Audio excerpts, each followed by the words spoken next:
Hey guys, in this video, I will show you how to shrink email message to fit one page when printing in Outlook. Alright, let's begin.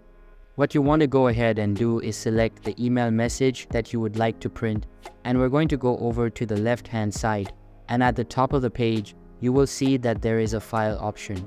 Basically, what happens here is you navigate down to print. Now, as you can see, there is a print preview, and what will happen here basically is you can see what it's going to look like when it prints. Now, of course, it depends on the actual email and how much content there is on the email.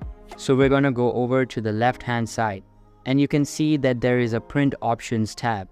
We're going to open that, and right from here, you can now start to define how your page is set up. So right over here, there is a page setup, and on the bottom right hand side, you will see that there is a title and fields option. Now, you can see that there is a font as well, the size of font.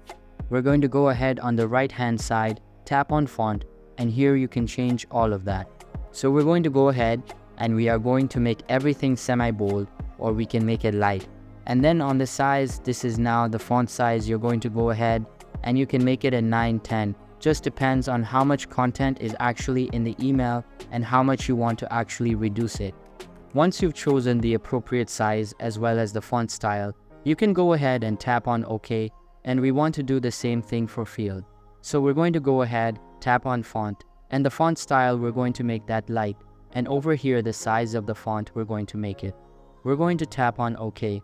Once we're done here, we're going to tap on OK again, and we're going to tap on cancel. And you can now see that this is a slight bit smaller. So that's basically how you can shrink email message to fit one page when printing in Outlook. And that's it for this video. If you find this helpful, consider subscribing and giving this a big thumbs up. Thanks.